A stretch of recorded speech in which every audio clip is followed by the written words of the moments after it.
We're here in week 4, day number 1. We're out onto the Rift for our third game of the night. It's NID, that's Napkins in disguise. They are disguised in the blue color, although not very well, because hopefully we can all see them. They are in the bottom left-hand corner of your map, going up against Curse Academy. And sweet lord, the team composition we're seeing from Course, it's so surprising and except it's actually completely normal, which is probably the most surprising thing on the map. I mean, they did play normal for quite a while, going back to the roots of not being the crazy team. I do like that, though. If they can balance off-the-wall comps and just normal playstyle, it gives them a lot of potential to surprise people. If you're the team that's always surprising, it's not really that much of a surprise. Curse Academy do move forward, are spotted on top of the ward, and actually, same thing going to happen for Napkins in Disguise. Both teams moving forward, and both teams being spotted out. So they're both aware that they've been spotted. Well, actually, Napkins in Disguise isn't, but Curse Academy is aware they've been spotted, and they know their ward is detectable, but it's hard to fight off a ward like that. Of course, now they're just sitting on top of a ward, trying to set up a trap, except not really going to work out, I feel, Rapid. You know what? I'm gonna go with that. The traps usually work when both teams are generally in the same area and walking away from each other. Probably gonna signal a relatively uneventful start to the game. And interesting to notice in some of the recent changes, I believe that Messiah posted about earlier for Season 4, probably won't be seeing any more level 1s either, as they will be very punishing and won't really reward you all that much. But hey, that's the next season. We're still in the preseason, and that means we're going to be into the first season of ALCS. So I do want to thank you guys for being here with us all week long. And by all week long, I mean, well, only for this broadcast, because it's the first one of the week, but hopefully you guys will stick with us. I want to thank you all for doing that for 3 weeks for now. And as everybody gets back out onto the Rift, we're going to see topside jungle starts for both junglers, whereas usually it's pretty typical to see them down bottom. And as both dual lanes shift up to the top lane, we're going to see standard lanes just a little bit backwards. The question is going to be, what do the junglers do once they pick up their respective blue and red buffs across the map? nubbypoohbear mid lane taking quite a bit of damage from Kassadin. Kassadin at level 1 actually has quite a bit of AD and quite good attack speed. We usually forget about it and how well his attack speed scales. So it's going to be interesting to see if that early level 1 pressure can scale, but nubbypoohbear, of course, does have potions. He does have that crystalline flask, and he will have that passive healing. Now, Elise about to take her blue buff, Jax just took his red buff.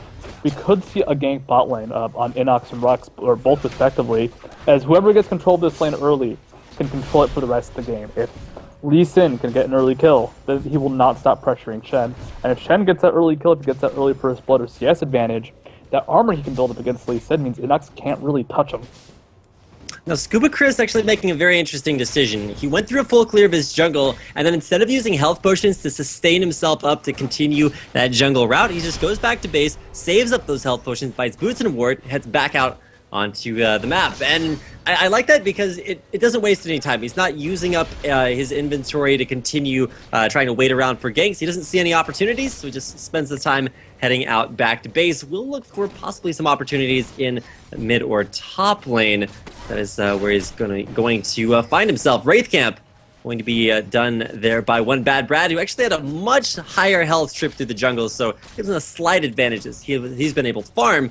ScubaChris has just come back from base. Of course, Elise does get those spiderlings, and the spiderling tanking as well as their high DPS makes it a little bit safer of a clear, though.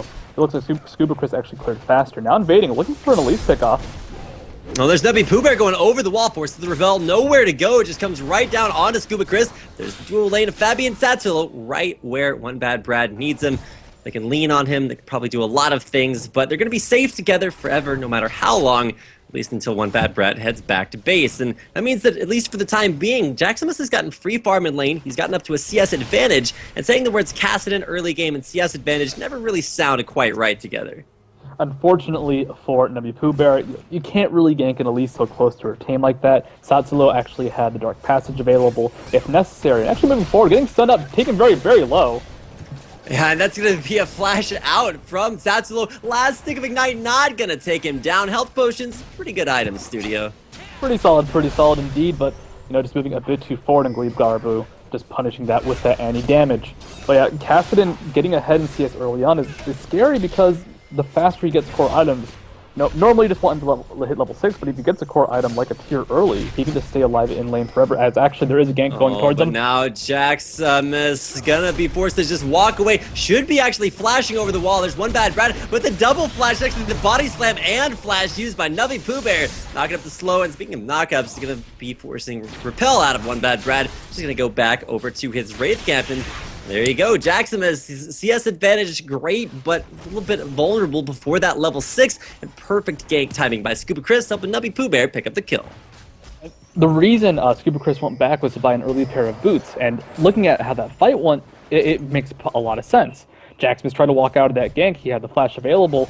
Normally, it would be a relatively easy escape, especially if you could dodge the EQ combo coming out from Jarvan, but ScubaChris just kept walking. He just walked into him, hit him, and applied the red buff. So a really, really interesting gank in that regard. It was more focused on just being able to walk and chase someone down in those long, extended chases. I think he felt he wasn't going to catch Jaximus. It is hard to catch Kassadin. It is playing defensively, but just the move speed meant that he could miss his EQ combo and still chase down, auto-attack Jaximus to death.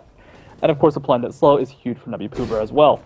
So that first kill, that 1,000 gold lead now in favor of Napkins in disguise. Lane's doing very, very well. Shen now going back to base.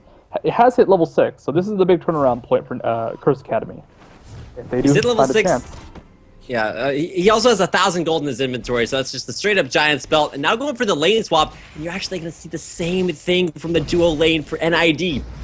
I'm not sure if they're just like doing this off of predictions. What do you think tipped them off that we were going to see a lane swap from Curse Academy too? Well, Dragon is now a threat. Shen's hit level 6, so what's Shen going to do? Go straight towards the top side and just look for a dragon possibility. InnoX doing the same thing. He knows he has to be around to stop a possible dragon, because if the bot lane is top side, that means that the dragon fight will have numbers advantage for Curse Academy. InnoX should be back soon, hopefully. Just has to quickly reconnect. But it's good timing from both sides. They know, okay, we can both relatively easily kill dragon at this point in the game. If we keep our bot lane top side in 2v2, we're gonna lose dragon if they make the first move. So both teams making the same move at about the same time. Yeah, very well coordinated, but the thing that's going to be most interesting to me is that, you know, it's very early on. It's about 7 minutes into the game, and usually you'd see Dragon around like 10 to 12 minutes, which is still somewhat early. But with the early shift down to the bottom lane, it's interesting to see that Brunch, together with Gleebglarbu, playing that very aggressive sort of burst duo lane. NID really want to keep that in the same lane as fabbbyyy and Tsatsulow, just because they recognize, hey, Vayne, she's great at dueling, not so great at doing anything when she's locked up and saying hi to Mr. Tibbers. And now both sides are ready for that dragon fight. The question is going to be, can Rhux get an ultimate off? Now, Kassadin only level 6 versus nubbypoohbear, who should be hitting level 7 relatively soon, about 2/3 of the way there, and that blue buff pickup will definitely get him very, very close. Jaximus is now in that dangerous position where he's not tanky enough to survive any sort of engagement, and he doesn't really have enough DPS, he doesn't have enough damage, because he's only got that tier, to do a whole lot, even in a 1v1, and of course any sort of team fight is dangerous for him. So it's a very sensitive situation where if at any point Jaximus gets pressured, it's a free dragon for Napkins in disguise. So ScubaChris is looking topside, taking the fight to the Shen. Normally, you expect to play aggressively as Shen because you can always just get out of a fight relatively easily with that taunt with his escape mechanism. And of course, you expect to be the guy going to the fight later, to the dragon fight, rather than the guy playing defensively and being ganked upon. Now, Rhux playing very, very safely, doesn't have any ward coverage out, especially with that pink placed down by InnoX, going to sort of resist Rhux's attempts at warding things out. It's nubbypoohbear and ScubaChris kind of grouping up a bit deep in the jungle there at the elbow brush by Wraith Camp. Now, Jaximus has hit level 6, does have enough mana for a Ripped Walk, so went actually Tear of the Goddess first, so you don't really see a lot of Kassadins nowadays go for it. Oh, actually, teleport bottom lane by Kassadin. Could see Shen ult as well, but a little bit premature, actually canceled out there, so not going to see the early aggression. That's going to be in Body Slam, forcing out Ripped Walk from Jaximus. Takes barrel for his troubles, wasting that teleport. It's on a half duration cooldown, but still going to take some damage as well. And I'm not sure exactly what Curse Academy were trying to go for. It was a very aggressive kind of play. Probably was designed to pick up a kill, turret, and then dragon as well. That's actually going to be a stun on Tsatsulow underneath the turret. Stunned out and flashing out as well. Once again, Tsatsulow, super effective, or Ignite, super ineffective. at taking Tsatsulow's down. So I'm not sure what element or what class that makes him, but he did make it out and back to base. And with that bottom lane forced to back, that could actually mean that I almost said XDG because I was looking at ScubaChris, but NID have a strong chance at taking down this dragon. They do have ward coverage to clear out, so Curse Academy will know what's going on. Interesting to see if NID want to go for this. It's going to be relatively dangerous, but they do know that Jaximus, he's not going to have a way to heal back up. Out of potions, and his teleport is down, so you won't see teleport, recall back to base, teleport to the dragon fight. But of course, the threat of Rhux is probably going to make them play a little bit more safely than they normally would. But yeah, that was a gank onto Brunch in the bot lane. They picked him up very quickly. The death sentence landed, then the follow-up from Elise, the follow-up from fabbbyyy. That's way too fast. Now InnoX actually in a dangerous spot. Rhux kills the minion that he was going to safeguard to just to try and win that exchange. Rhux, however, has a lot of life steals. You can see getting 40 when he has the Iron Will up, and just able to constantly heal up as Jaximus does dodge a very, very fat man in the mid lane. Yeah, somewhat difficult to dodge someone as agile as, or to hit someone as agile as a Kassadin. Makes it back to base. We'll actually see him going straight up for the Seraph's Embrace, picks up Doran's Ring too, so he's not going for Rod of Ages, just hitting Seraphs and then moving on with the power spike that will give him. So going for the very early AP instead of stacking up items that in turn will stack up over time in the form of a Seraph's, or the Tear of the Goddess, as well as a Rod of Ages to come a little bit later on. So whether or not he decides to go with that later remains to be seen, but for right now, he had a CS advantage early on, but now down about 20 CS. He's actually Shadow Dash underneath the top turret, and InnoX takes 3 turret shots, so favorable trade there for Rhux, and just able to continue to trade back and forth. It's probably not going to be too exciting to keep checking out top lane. In the mid, though, Jaximus going to get knocked up. There's the Rift Walk away. Red buff to continue to slow. Once again, Jaximus forced to back off. InnoX top lane, when he got hit by the turret, he had Iron Will up, so he was actually regaining about 30 HP just from attacking Rhux, and this is Rhux's problem. If you look at the CS advantage, it's 23 in favor of InnoX right now. Rhux cannot do anything to stop InnoX from just pushing forward, and he's also denied a lot of CS by being underneath the turret so much, so this is good play from InnoX. The threat of Jaximus ganking is there, but they have constant vision on him, and his teleport barely came up right now. So this is why InnoX is able to play so aggressively. There's nothing really there to kill him until OneBadBrad tries to show his face top lane. If they do want to stop InnoX, they're going to need at least OneBadBrad to show up topside.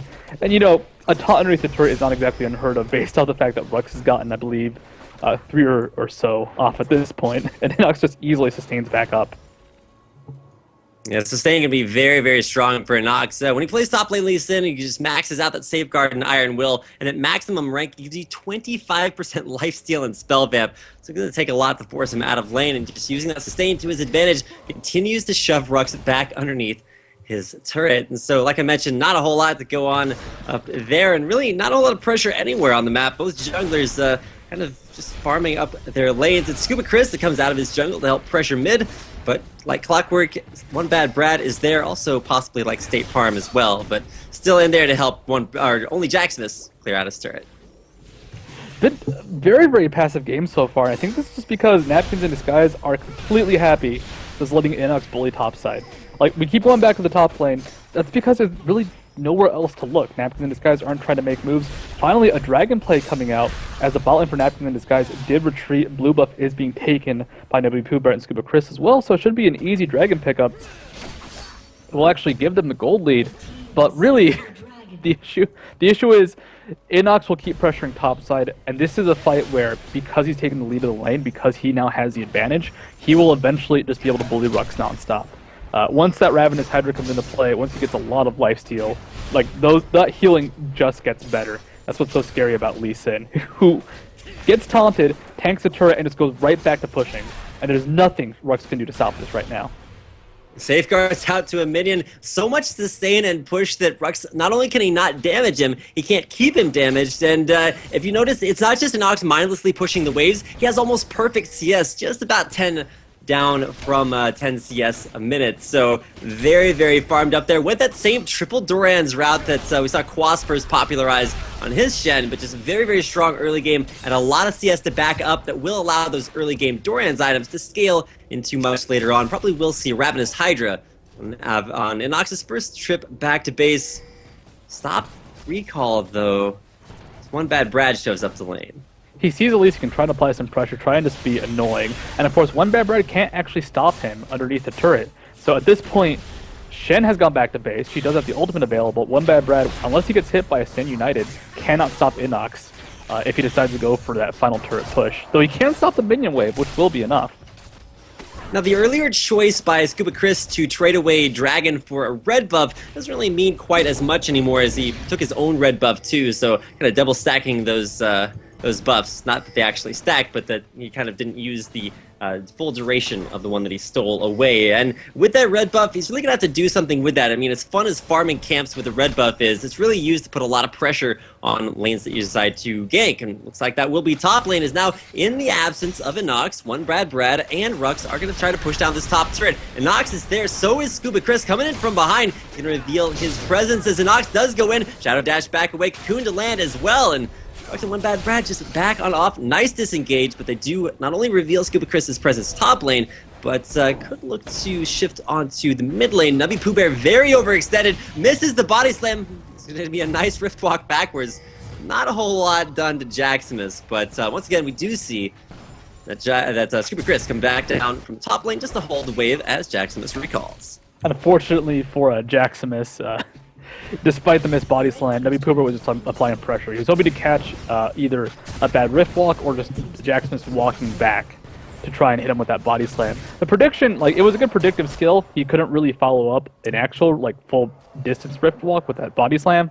So just going for the DPS. Top turret now falls, though. 2 turret advantages. Mid turret goes down as well.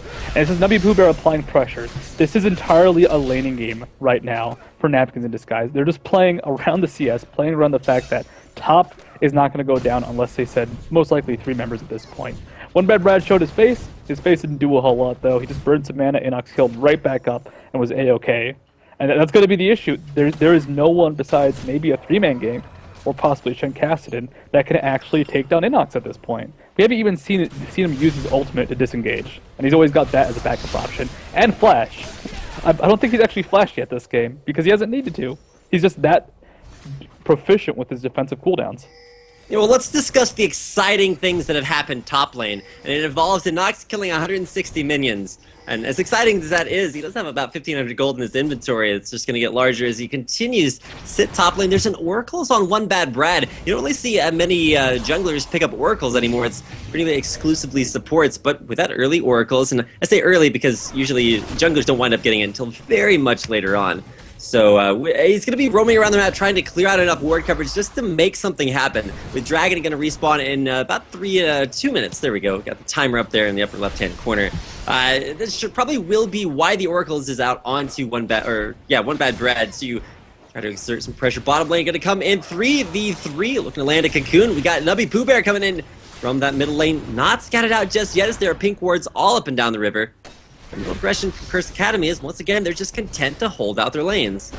This is scary. Jaximus does have teleport available, so if Napkins and his guys do go aggressive, they're going to have Stand United from Shen, which will about only be the shield. It will get interrupted by InnoX right away. And of course, the teleport from Kassadin. So if they go for a 4v3, that'll be a 4v4 plus Shen shield, as OneBadBrad does reveal himself bot lane. It's dangerous for them to do anything aggressive because of the Shen, because of the Kassadin, which is why they're not doing anything on Napkins in disguise. Unfortunately, it's not the most exciting victory, but this is completely technical. This is completely based around laning and forcing constant pressure onto Curse Academy. They're stuck in a position. They're up against a rock in the hard place, and now actually Rhux might be stuck against a fat man and a very, very well-toned, martial artist. And the artistry in this top lane play by InnoX is just really, really awesome to watch, just because he's a great Nidalee player, and that's really what he's most well known for. But the scary thing to say is that his Lee Sin may even be better than his Nidalee. Rhux with the snipe there on the big goal, and will take that away. 68 gold there going into his pocket, but nubbypoohbear hasn't really gotten all that much accomplished. He picked up 1 nice kill mid, and it's like, oh, well, 1 kill at 1-1, 20 minutes. This has been the longest laning phase of almost any game for NACL. A lot of early turrets go down, a lot of early aggression, but none of that's really been a hallmark of this game. 2 turrets, to NID, but really nothing being done with those. This is kind of like Season 2 League of Legends, and actually some of these picks are very Season 2 characters, like Jarvan, like Gragas. Actually, they all kind of are, with the exception of Annie and newer champions. But Season 2, this was what happened. You just have completely passive gameplay, completely farm-focused mid-lane champions. It is a 1v1 top that could not be interrupted by anybody. So the result is, we have the Season 2 gameplay style going on, and well, the better team for it is Napkins in Disguise. They are sustaining better. They're finally going for an objective. Rhux is going back to base, so we do have the possibility of 5v5. This is where the game starts to snowball. Yeah, Dragon very low. OneBadBrad going in, will get the smite onto the Dragon, goes down before he can take the Lantern. Too much action in that area. It's now Jaximus very damage going to be taken down there. It's Mr. Tibbers forcing him to rip walk over the wall, but overwhelmingly Napkins in Disguise very frustrated that their Dragon got stolen away. Looking to kill on to fabbbyyy, will take him down. It's a 3-0 exchange. Keep in mind, Dragon did go to Curse Academy, so somewhat even. But now with those kills in NID's kill column, they're going to look to do something with it, probably taking down that third and final outer turret in the bottom lane. And this is so Season 2, actually. As now InnoX chasing down Jaximus. Jaximus gets the rip walk off. InnoX does not land the Sonic Wave, but now Rhux in a bit of danger, does have the taunt available, should be safe, gets kicked on out of there. Nice a little goodbye from InnoX. But this is Season 2 style. You start seeing turrets go down quickly after that first big fight, the 20-minute mark. Death timers are long enough now where you can see 2 turrets go down, possibly 3 turrets if both mid and bot do go down, just after one quick fight. And with that, right now, Napkins in Disguise is such a demanding position. They have a lot of gold. They have a dead spider on their hands too. All right, so details, shoutcasting, and commentary of OneBadBrad's unfortunate demise. It includes just kind of watching as he exploded there. The explosive cast definitely living up to its name.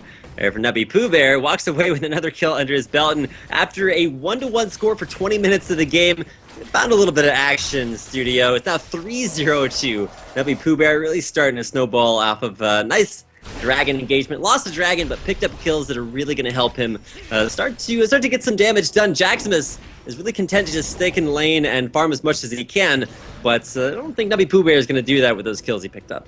I mean, that was such a bad situation for OneBadBrad. He got stunned by Annie, and his choice was either get hit by the stun or repel and dodge it. But when he repelled, there was no other target to go to besides the Annie herself, and this gave nubbypoohbear that perfect setup. Like, it was just such a bad place for OneBadBrad to be that very second. Cannot think of a worse situation to repel under. But with this Season 2 style of play, this is now going to go back to the laning phase, because Napkins in Disguise, they can roam and go for ganks, but they still want to play that Lee Sin game. Lee Sin is not really that good in team fights, though he actually is moving towards the Spectre's Cal, so it might be going for a team fight-oriented build. Like earlier, Ravenous had been a bit more tankiness than you normally see. However, they still want to just try and keep InnoX in that 1v1 versus Shen, because Rhux has got nothing on InnoX. InnoX can just walk right all over him. He'll push faster, he'll sustain faster, he'll out-damage him, he'll out-trade him, he'll interrupt the ultimate. Rhux has so few solutions to what InnoX can put out right now.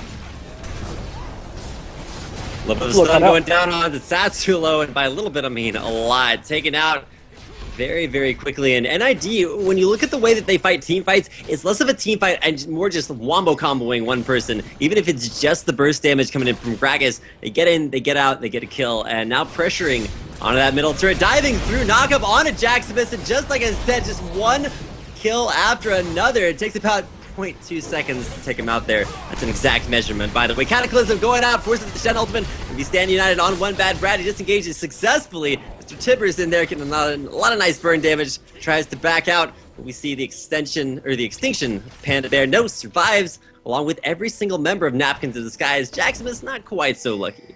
InnoX still pressuring Rhux, even though his team has retreated, just going for the offensive. There is so little they can do right now, just because of the gold advantage that's been built up by Napkins in Disguise. They have the burst on Gragas, they have the physical damage on both Brunchu and InnoX to take down Jaximus despite his passive. And the Seraph's Embrace is finished, yeah, but frankly, it's not a big enough shield. He doesn't have any sort of HP besides some Doran's HP, the ring and the shield, and a little bit of safety. As actually now fabbbyyy is in a lot of danger. He does have Rhux to back him up. InnoX could try and go for a kill if he sees himself in a bit of danger, but no.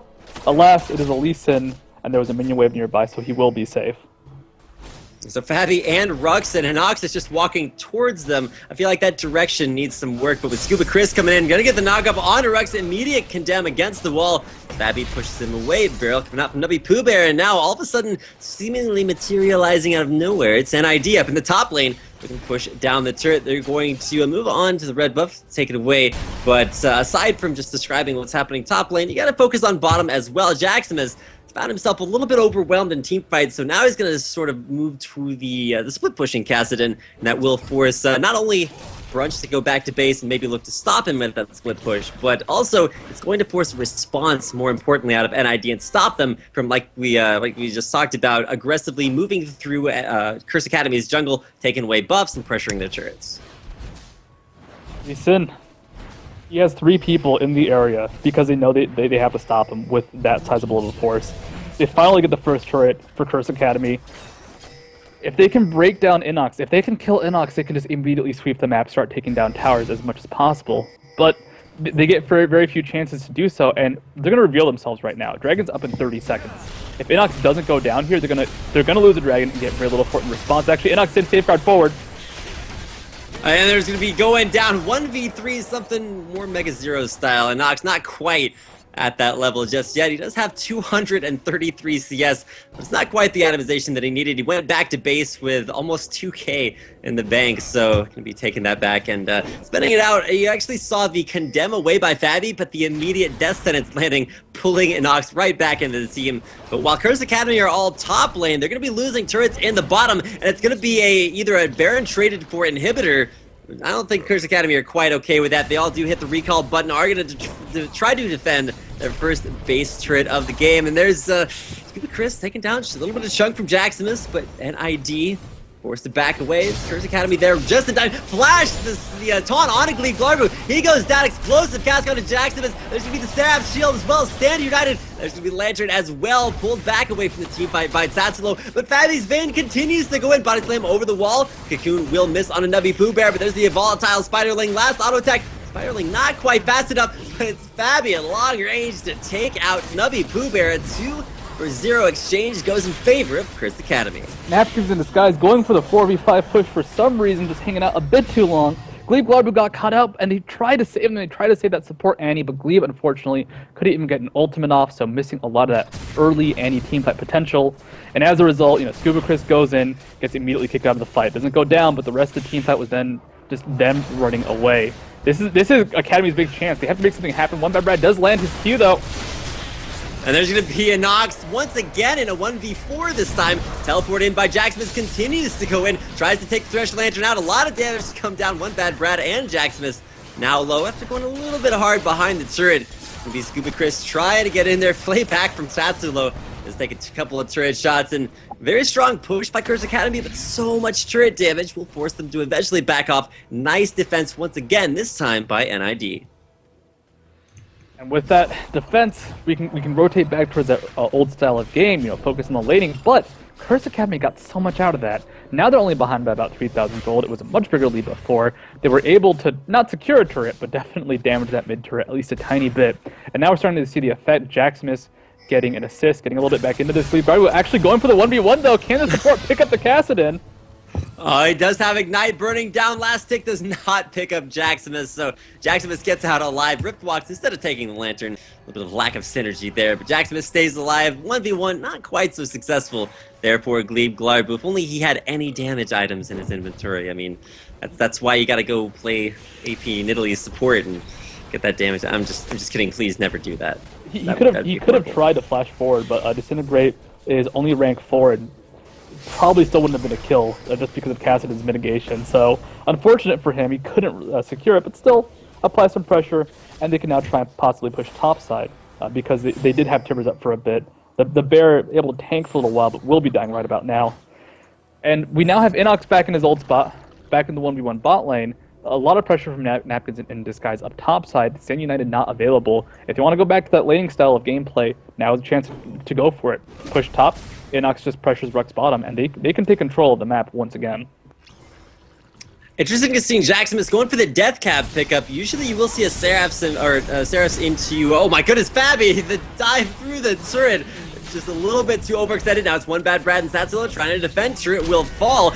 There's the dunk onto Tsatsulow, forces him out, cataclysm down.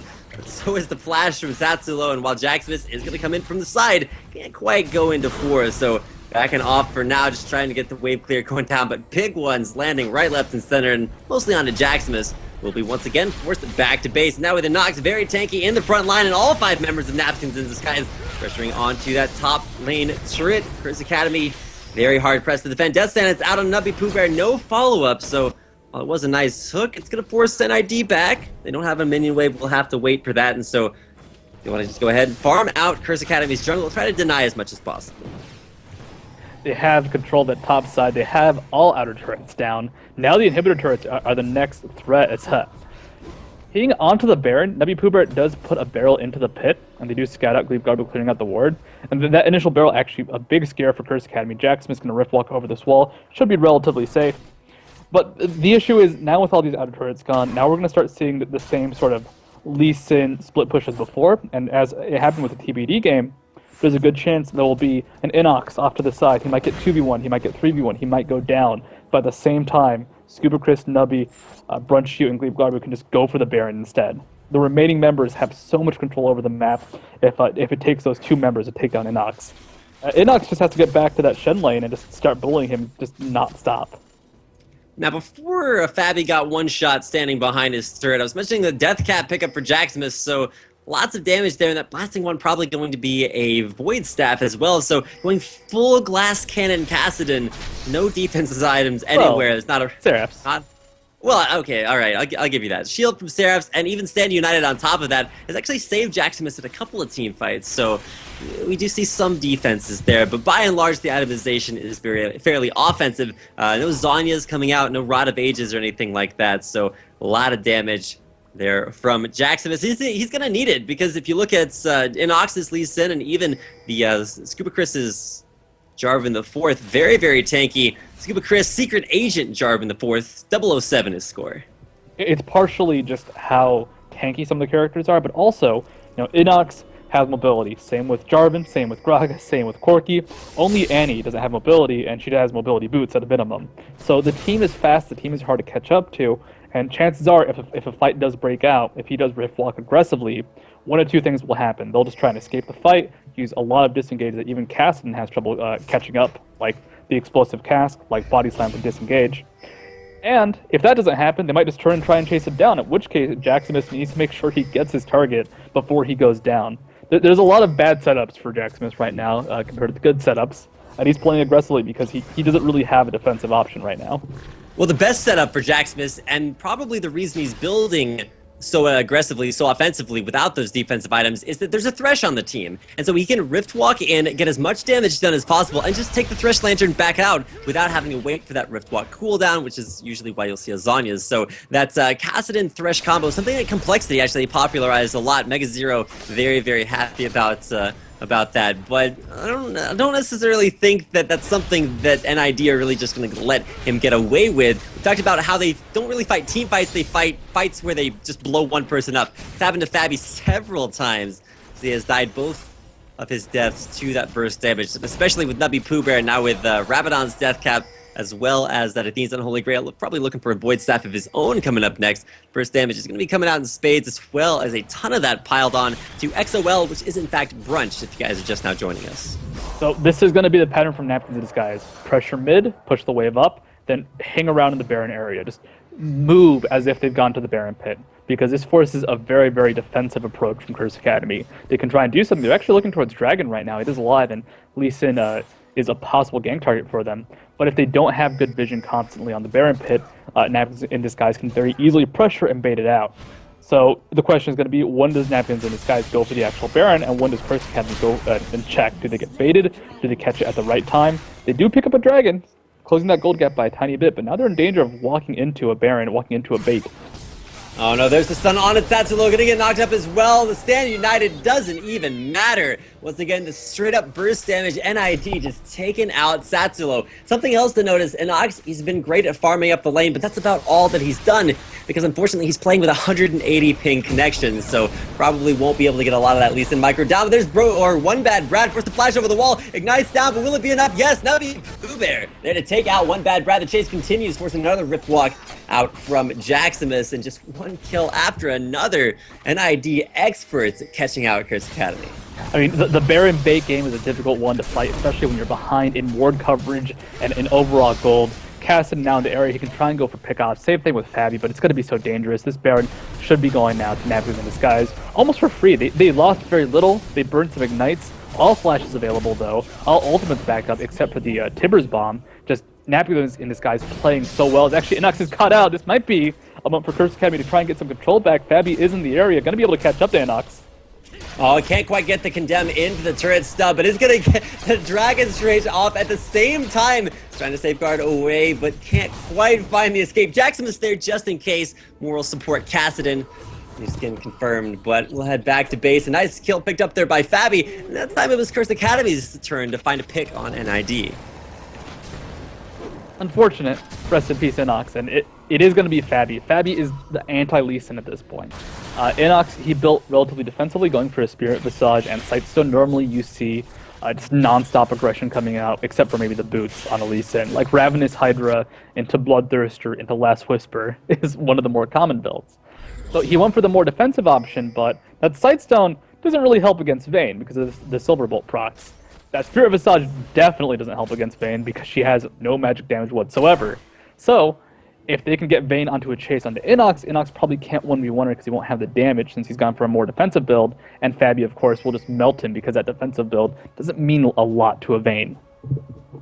Jaximus completing his Void Staff for the Kassadin build now completed, and is going to be dealing, let's see, he's dealing with 447 ability power right now, but nubbypoohbear knows all about what the ability power says at 566. Has a lot of burst damage that Fabby knows all about as well. So we'll have to see which is kind of a battle of the bursty mid lanes. We'll have to see if Gragas or Kassadin wins out on that. And the mobility afforded to both of them is going to be huge in this team fight, because while the initiation and lockdown to set up the early team fight is there for NID, as the team fight progresses, Curse Academy just keeps getting stronger. They have such great ability to just be very mobile with Vayne and Kassadin and just get the picks that they want as it does progress. So watch out for that team fight initiation. InnoX once again splitting bottom, going to split against Rhux. Outer lanes of turrets all taken down. It's 6-2. Curse Academy, they've been keeping the gold count relatively even, only about 2.5k difference right now, but especially with the Baron buff on NID forcing in this middle lane, Curse Academy have a lot to worry about. Have a lot to worry about, and the gold difference isn't that large, but at the same time, a lot of that gold is concentrated onto two scary champions, Gragas and Corki. The 5-1-4, the 4-1-5, mirroring their scores quite well.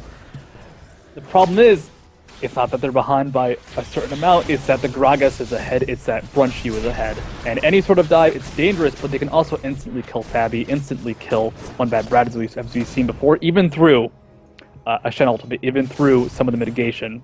They just do not have enough tankiness on anybody, except possibly Rhux and possibly Kassadin, who can dodge some of the damage to survive any sort of hard engage. Baron buff still on, NID still on the push towards that middle lane. Pokes start to come out from Brunch in the back, and nubbypoohbear throwing out those barrels as well. Can't quite get many to land, but enough to chunk down OneBadBrad below half and force him back to base. Another minion wave coming up the lane, but not actually going to be there in time for NID to do a lot of work on this middle turret. So just kind of waiting around, almost wasting out this Baron buff. Only has about 30 seconds left, so this will be the last wave in which NID will have that buff in their advantage. Rockets start to land.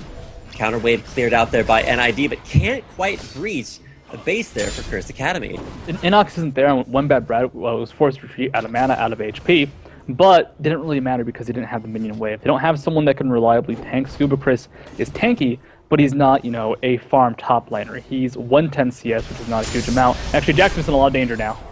Oh, but the disengage as well. InnoX getting out alive. Nobody there to chase him or ScubaChris off. Push continues in the middle lane as nubbypoohbear getting taunted out, caught up there, taken low and taken out. OneBadBrad will pick up the kill. It's Brunch trying to kite out and backwards as fast as quickly as he can, but InnoX is gonna get in there. A lot of AoE, and it's fabbbyyy in the back to take out ScubaChris. 2 for 0 so far as Curse Academy now completely routing NID. Death on to Jaximus. Gleebglarbu gets away, but at what cost? Now it's Brunch under the fire there from fabbbyyy. Brunch and InnoX grouping up in the jungle. Damage continue to poke out, but a 2-for-1 exchange in favor of Curse Academy. They win back the lane for a brief moment. They'll have a brief moment of respite to actually do something, except InnoX is already back top lane, already back at full HP, and guess what? That turret's being pushed in one more time. It was a good catch from Curse Academy, but they can't really reap any benefit from this. They will get that massive amount of CS in the top side. You're going to see that blob on the mini-map. There have to be about 20 minions right there. But that gold is nice, but they don't really stop anything. They're not going to get any map control back. They're not going to get anything out of this besides a little bit of gold. Baron is up. Dragon is up now, though. If they want to start going for objectives, they probably need to rely on that quicker, easier to reach Dragon rather than just going for a turret or anything like that. It's a stall game, and they have to wait this out, but eventually, Shen's getting tankier. Jaximus has picked up that death cap. He does have that void staff. He's almost got the Zonia. It's going to be about, I'd say, 1,500 gold behind. It's going to be a while before he can pick it up, but they're getting there, and that's what matters. They have to stall this out, play a bit more passively, and just kind of catch those brief moments where they can do something like pick up that dragon. The big thing in the last fight was Rhux's flash taunt. Just, I don't know what to say about this. Rhux, he seems to be really hit or miss, but with 006, he hasn't been hitting any kills, but has been securing a lot for his team. And Curse Academy, they're starting to come back in kills and coming back in gold as well. Only 1,000 difference between these two teams. And NID, they picked up the first Baron buff of the game. They're looking for the second. It will respawn in about 50 seconds. I don't think they necessarily mistimed it. They do need time to go back to base, pick up ward coverage, set up for Baron number 2. The Oracles just popped on Gleebglarbu, but they just want to try and keep the ward coverage already down. That way, when Curse Academy tries to put down their advanced wards, we're going to see something happen. One team puts down their wards first, tries to camp that out before the Baron spawns, and just kind of stacks on top of that, where the other team goes early to counter that out. Now, Shen back in the bot lane, going to recall. InnoX is down there as well, but Shen has Stand United available. Curse Academy go for a Baron fight. Now's a pretty good time to do it. They've closed the gold gap to about 700 gold. They didn't pick up any turrets, but if they win a fight at this point, because of the long death timers, because we're 40 minutes in the game, and also the fact that they don't have that many turrets down, only taking out 2 compared to Napkins and Disguise's 6. If they do win a team fight, they will be able to pick up 2-3 turrets very easily and get an incredible gold lead in just the matter of a second. Well, of an instant. We'll go with an instant. A less literal instant, but that less literal instant is going to be devastating to Napkins and Disguise if they do lose control of the game. Now, fabbbyy's done a good job picking up kills for himself, but support Kassadin hasn't quite come into play. He does have 340 CS, so he's going to use that to maximum potential. But to be honest, he has to stay alive to pick up these kills, and even though there is that synergy between Thresh and Kassadin able to go in and get back out with that dark passageway, it hasn't really been what we've seen out of these team fights. Usually they're a little bit too chaotic, and Jaximus winds up just exploding after getting off a 1-spell rotation. It's going to be Baron under fire, ScubaChris, Brunch, Nubby, and Gleebglarbu there. Keep in mind, we got the split push going down as once again InnoX is chasing Rhux, wants to try to stop him from being able to get back to the rest of his team, and InnoX actually winning out that matchup. Ignite actually goes down onto Rhux, continuing to chug him out, down to about half HP. InnoX still chasing him out there. Ward jumps away, kind of corralling Rhux around. There's the teleport in by Kassadin. Jaximus is going to try to go bottom, does split away, but in the meantime, there's an engagement by Napkins in Disguise. There's going to be InnoX taking a lot of damage, probably will go down here to Jaximus. Spells coming off a cooldown. Seraph's Embrace just to keep him safe, and Jaximus takes out InnoX. Alright, Napkins and Disguise, they have to do something now. Jaximus blew his teleport. It's a 3v4. They do have Stand United already down. OneBadBrad moving forward. This is going to be the fight NID needs to take now. Oh, but repelled by OneBadBrad. He's in the middle of the team, but fabbbyyy, though, in the back there, gonna get cataclysmed very far behind. but he's going to be still alive. A nice box as well. Cleanse coming out from fabbbyyy, trying to keep him in the fight. Rhux trying to chase things out. There's actually the Rift Walk over, damage dealt by Kassadin. Taken out. nubbypoohbear's Gragas. A cleanse perfectly there by Brunch after getting initiated on. The burst damage to follow up. Death sentence on to Brunch. Gets flayed backwards straight into the gatekeeper. Sends it back to base, and only Gleebglarbu left alive after a 2-for-4 exchange. A long exchange. A lot of that was just that bot lane fight. But unfortunately, Kassadin is out of control. They don't have a lot of hard CC to keep him contained. Jarvan has a flag and drag, and nubbypoohbear has a slow. Gleebglarbu's got the only reliable hard stun, but because of the fact they don't have a lot of hard CC, if Jaximus delays even by a tiny bit, he can show up to the fight late and there's nothing to really kill him besides raw DPS. He finishes at Zhonya's now, so those last second pickoffs by Brunch shoot not going to be possible anymore. Baron buff now going down, and Curse Academy is back in this game right now. They've taken control. They're back ahead. How do you kill the Jaximus? Can Lee Sin still split push against a Baron up Shen? He's going to have quite a bit of gold to spend. I don't know. Well, Tsatsulow gets the bad end. Yeah, and Nox gonna come in there, pick up at least one kill off the back of that. So no Baron buff for Tsatsulow. It's, man, no breaks for these supports. They don't get a lot of items. They don't get a lot of farm. They don't get to live very long. And Nox just making it a little bit of a rough game there for Tsatsulow. But keep in mind, he only has those 6 assists. Coincidentally enough, the same number of kills that fabbbyyy has. Although they're not a direct correlation, but you look over to NID, and they're huge assist numbers because they're the ones actually team fighting. Everybody just throwing everything in all at the same time means a lot more global assists across the board there for NID. I don't know what a global assist is, but I meant like spread across the entire team, which is the people's assists.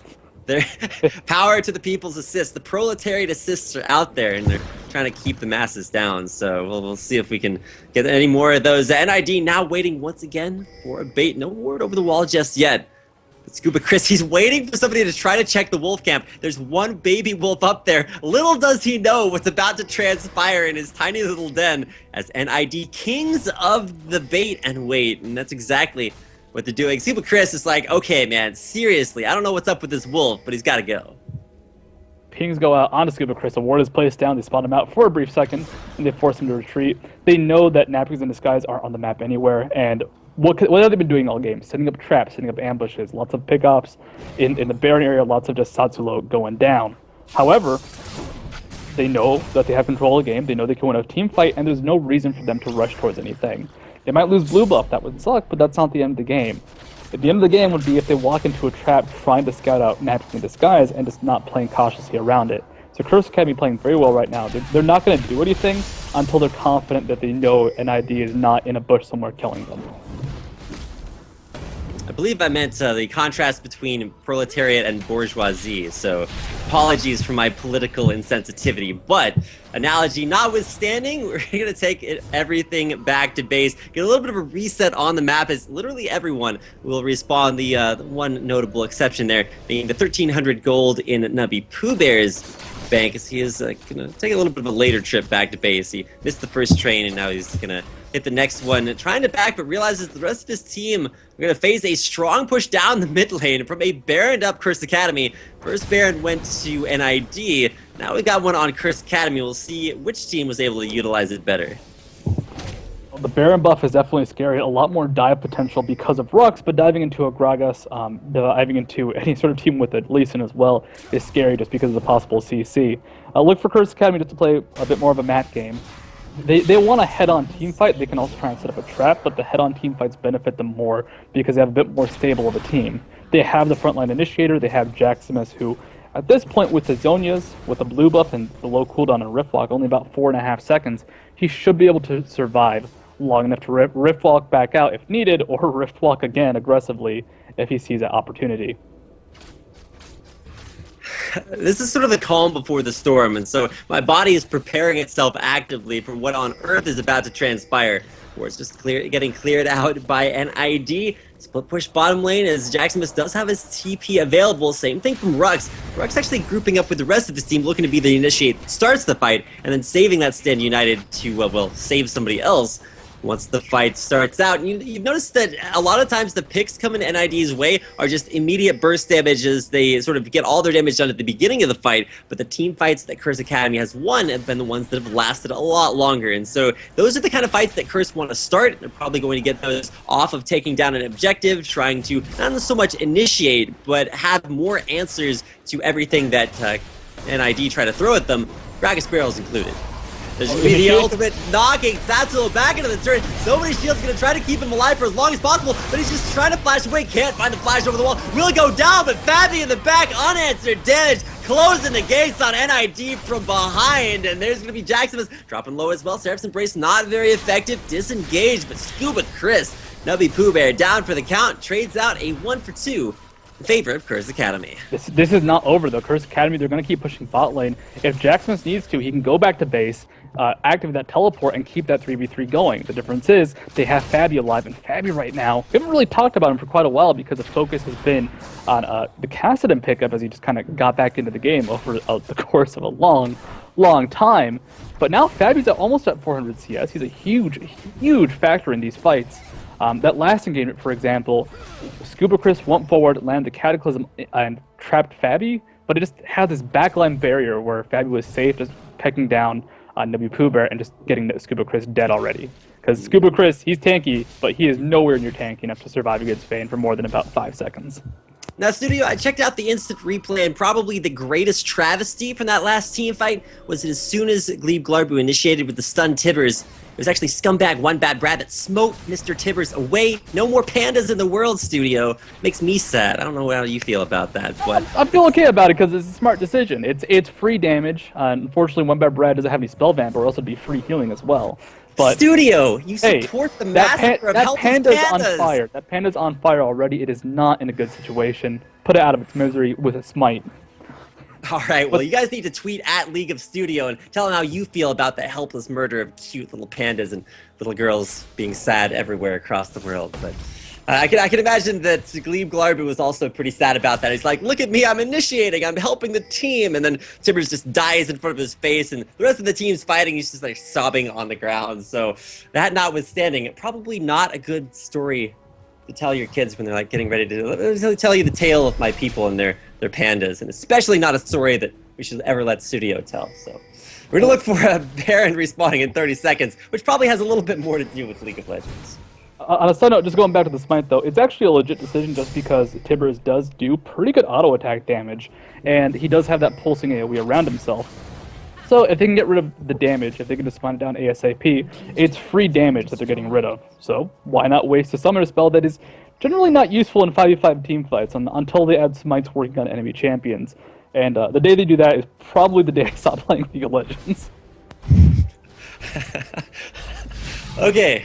Humor aside, we're gonna see InnoX try to catch on to Jaximus, somehow threads the needle on the creep, lands the Sonic Wave and Resonating Strike, but this, oh my goodness, the shields just never end. Stand United once again on to Jaximus. Shield will fade, but so will InnoX's pressure. Around the Baron buff is gonna be nubbypoohbear taking out Tsatsulow. And with NID onto the Baron, you're going to see a simultaneous push by Curse Academy. It's going to be Baron traded for bottom inhibitor, and at what cost is this Baron going to go down? Because fabbbyyy, OneBadBrad, they're still around the Baron area trying to make it as rough a decision as possible. The push continues now, and InnoX is going to go down there. Jaximus does not want to get kicked away there, and now it's going to be up to InnoX to go back to base and heal. The engage at the Baron buff, it's going to be Jarvan to pick it up. ScubaChris to grab the Baron away. Valkyrie out there by Rhux trying to chase on the fabbbyyy. Final hours engaged. It's going to be running away as quickly as possible. Rhux comes out of the base of NID, but it's an inhibitor for Baron buff. What do you think about that trade, Studio? I don't think that trade's over yet because fabbyy's still being chased down. That inhibitor is more important, but a Baron buff can be used to help finish off a game. At the same time, if fabbbyyy goes down, that is the crucial member right now who cannot die. If fabbbyyy goes down, that probably could be another inhibitor going down for Curse Academy with a good condemn. All right, yeah, good condemned, sort of mirroring the not quite so good flashes there. The ultimate's coming down. Now ScubaChris just walks into Jaximus, who's there with just enough damage to take him out. Rift Walk in, it's going to be Rhux, rather Rift Walk away. It's rough to go in. And now it's just, did you see that? That's Netherblade empowered auto attack, Studio. Holy cow, Jaximus deals a little bit of damage, sitting at 675 AP. That's 300 damage with another blade activated. However, 2 members down for Napkins in Disguise. That's 2 more Baron buffs going down.